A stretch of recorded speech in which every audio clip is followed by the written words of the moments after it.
Hi, everyone. Kristen White here on The Ripple Effect. And, at this time of year, we always think about money. In fact, a lot of us think about money all around the year. Do I have enough? How can I earn more? Should I change my job? Am I saving enough? Money seems to be a really important topic at the front of many of our minds. But my guest today says that it's not just about how we manage our money, but a lot of our beliefs and emotions and ideas about our own self-worth that has a direct impact on our net worth. And that's the title of her book, Self-Worth to Net Worth, 12 Keys to Creating Wealth Inside and Out. And her name is Belinda Rosenblum. Belinda, thanks for being here today on The Ripple Effect. Fantastic. Thanks for having me, Kristen. So before we get started, I want to know a little bit about you and what inspired you to write this book. Certainly. So I began this about 7+ years ago as a journey when I started turning down jobs as a financial advisor because I started to talk to people about money and specifically what their challenges really were and what their needs were. What I found was that people often had, most of my clients are quite successful in everything else they do, so they likely have a financial advisor or a similar resource through their company, and they likely have a tax accountant, but that there was this whole world in the day-to-day finances that they were struggling with, almost like positioning me as a financial therapist of sorts. And so I just found this huge need to help people with both the practical aspects of what they need to do, but also with the emotional aspects. Because money is such an emotional business, but it's almost like we ignore it or we pretend and we think we're the only person that has emotions around money. And you'll know if you do when something small happens and all of a sudden you feel very triggered. And it takes you back to a past event. It takes you back to these feelings that you're like, wow, these are totally not in proportion to what just happened around money. And it can be as simple as you go to buy something and it costs more than you thought it was going to, or you go to purchase something and it's actually on sale and that sale triggers you to think, oh, I need to buy it now. And so as I started to first build this business called Own Your Money, and then next to really say, okay, how do I learn more about these emotional aspects because they're so crucial to people's success with money, then I partnered up with a therapist who could bring more of that understanding both from a psychotherapist standpoint, but also this one that I had worked with, Ciarico, also brought more of the body-centered idea. And because one of the other things I was noticing is that we literally will feel it in our bodies when we're doing things that don't align or don't feel right, and where we find ourselves emotionally struggling when it comes to money. And so I wanted to be able to bring that understanding to our readers, and so I thought how better than to address both the inside and the outside components of our money, and then I can learn more and I can keep sharing this and spreading it with everyone else who needs to learn this too. Yeah, so, I really can relate to what you're talking about, and there's so many emotional, I guess we'll call them patterns around our finances. I mean, what are some of the more prevalent ones that you see? I mean, I've seen them, running out of money every month or just saving all your money all the time and never letting yourself have any fun. I mean, those are two extremes, but what are some of the main patterns that you see in people's finances? Sure. So, yeah, I mean, I think the first one that you mentioned, that paycheck to paycheck hamster wheel, is one that probably, depending on the statistics, something like 76% of Americans live in that all the time. And what ends up happening is that becomes your comfort zone and that becomes your recurring pattern. So it's almost like even when you make more money, you just then tend to spend more money, right? So you continue that pattern. The other one you mentioned was that more about the scarcity in terms of spend? Yeah, the other one I was saying is that, there are some people out there that, they make money but they don't spend it on anything. It's almost like I don't deserve, so I'm just going to save. Spend, sorry. Right. Yeah, so the don't spend is often more geared to an underlying sense of scarcity that they were likely brought up with. And so in the book, I talk about how people will often match or mirror their parents or their environment, or if it wasn't your parents that brought you up, maybe it's your grandparents or some other things you saw in school. And essentially what happens then is that when you match it, you do the same thing. When you mirror it, you swear to do the exact opposite. And so oftentimes that sense of scarcity and not spending comes from an underlying fear of never having enough. And so when, our parents or our grandparents lived in this Depression era, and then all of a sudden that's how they're brought up, and they, I believe that they do the best that they know how to do, but it then creates this pattern in our life that unless we literally pattern interrupt it with some of the tools that I give in this book, then we just keep going down that path. One of the other major patterns, and I could talk about this the entire time, but one of the other major patterns is based on this underlying belief system that I'm not good at money. I'm not good at math, right? Everyone else knows what they're doing except for me. I should know what I'm doing. And when people just should on themselves, it takes them down the self-esteem ladder each time they say that. And when you actually believe that you're not good at money, then you take what can be a rather simple topic, once I get you with the step-by-step approach that will work, you make it really complicated. And so if we're able to disrupt that pattern as well and say, you know what, maybe I just never learned it. What do I need to know to be able to be more successful and to feel more confident with money? You open up this whole new world to a new pattern and a new level of confidence that you've just never allowed yourself to have before. It sounds like, Melinda, that it really is never too late to put your focus and attention on your finances, and that's really part of it. It's like, okay, I'm finally going to look at it, and then I'm going to learn what I need to know to change the course and make it better. We're going to take a quick break. You're listening to The Ripple Effect. My guest today, Belinda Rosenblum. She's the author of the book Self-Worth to Net Worth, 12 Keys to Creating Wealth Inside and Out. And we'll be right back in just a moment.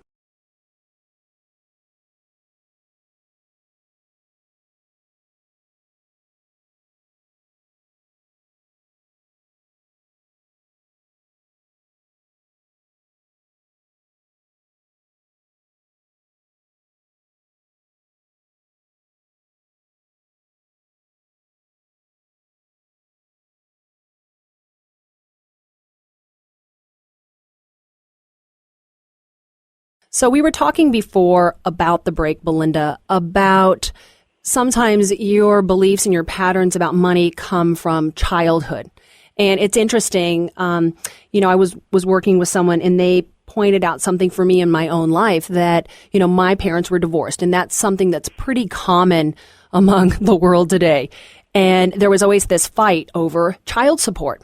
And there was a specific dollar amount. And my parents would go back and forth and say, oh, your dad only wants to pay this amount. You're only worth this amount.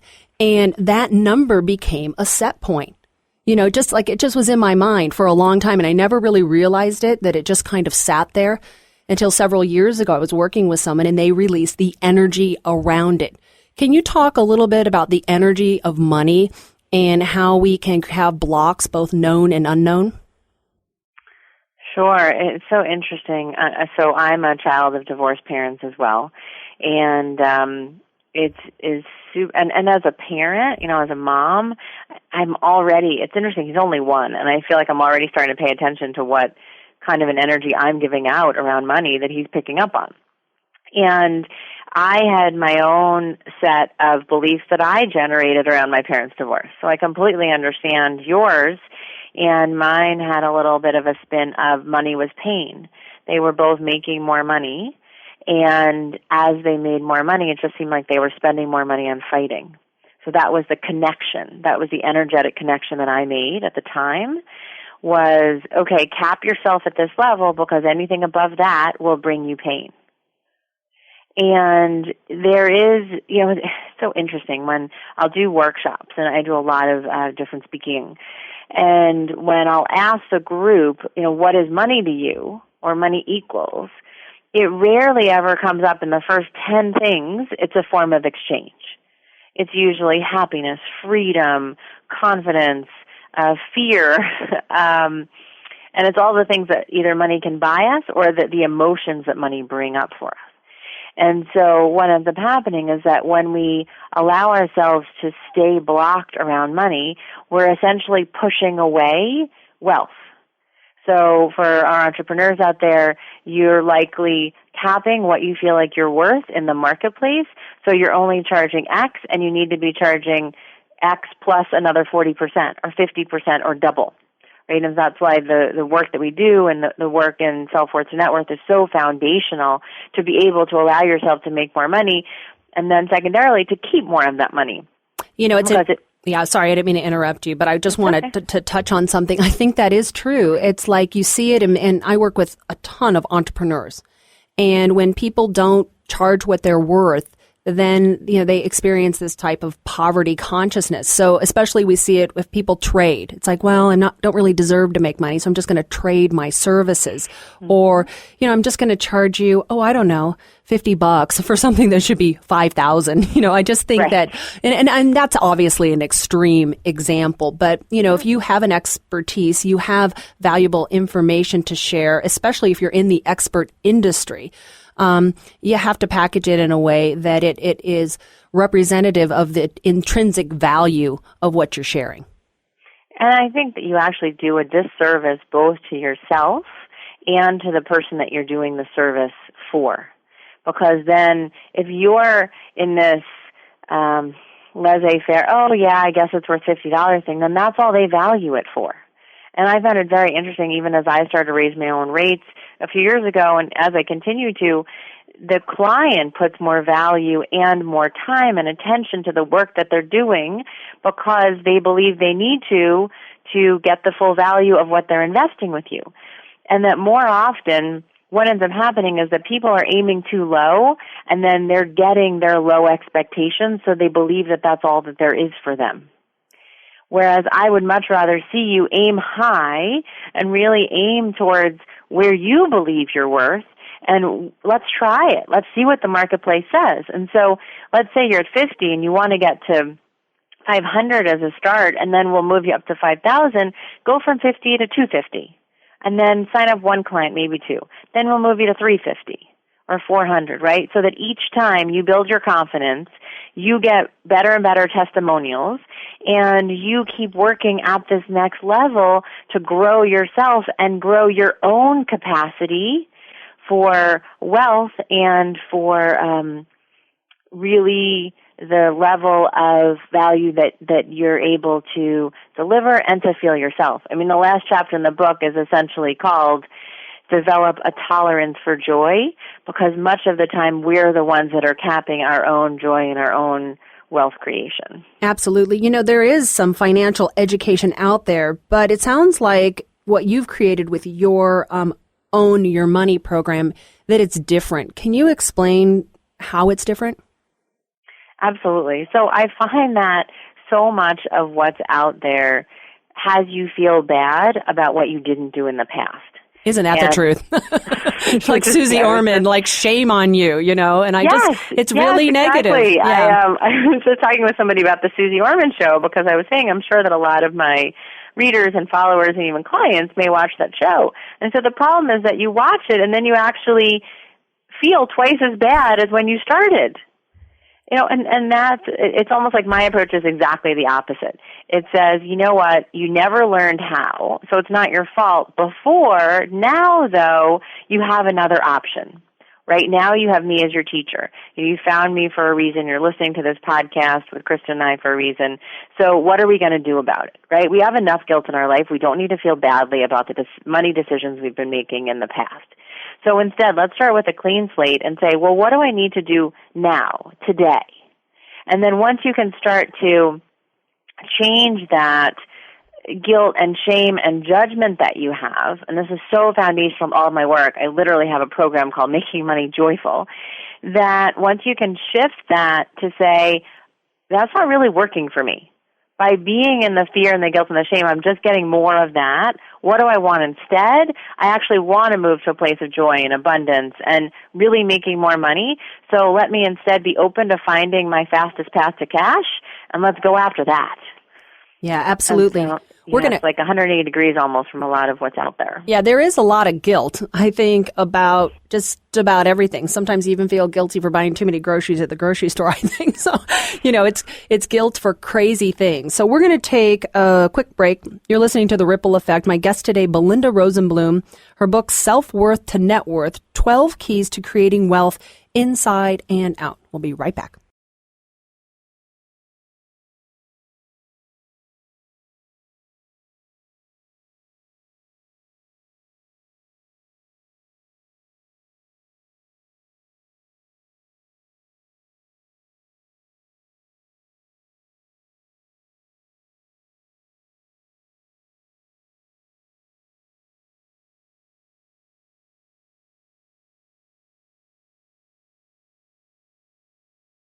Belinda, so before the break, we were talking about, your program, and you and I mentioned on the break a little bit about being an avoider. What is an avoider? So I find it's interesting because a lot of people think, I procrastinate my money. I put things off. I have piles around. So I'm avoiding my money. And I find that, yes, you are an avoider, if you know what I'm talking about, and I am speaking personally as a recovering avoider myself. But also I think that even where we started this conversation around the pattern of people feeling like they need to hoard their money and not spend, they're even avoiding having any fun with their money. So I personally believe that everybody is avoiding something when it comes to their money, and that's why this understanding that there's this emotional component in addition to the practical component is so important, to be able to recognize, yes, you're avoiding, and what's it really costing you, both quantitatively, like in real dollars every month, and then also qualitatively, like what's the impact that avoiding is having on your life. So let's talk about some of the classic things in finances, about credit card debt and leveraging yourself to grow a business, things like that. Where does that fit in all of this? So foundationally, we need to clean up our relationships to money.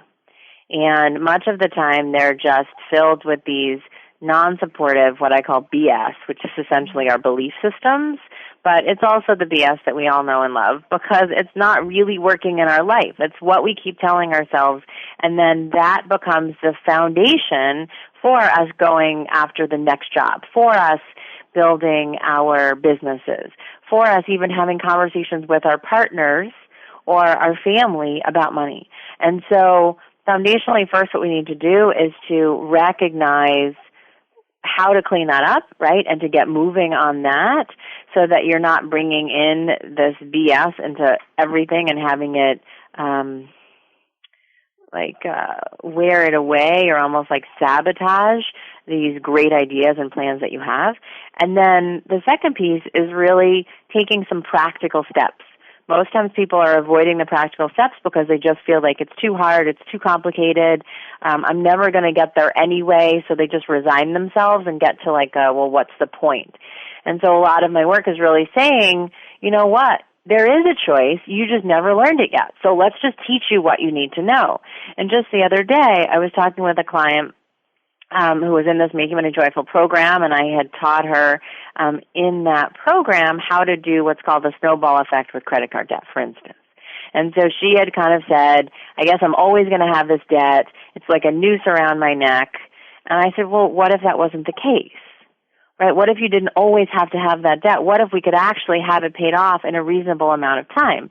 Because just the week before, I had created a debt payoff plan for somebody to pay off $25,044 in credit card debt in 3 years and save over $23,900. Wow. So I know it's possible. Yeah. Right? Once we do clean up the relationship part and then get moving on the practical steps. And so she said, I just never knew there was a way. Like, people think that the way they're doing is the only way it has to be.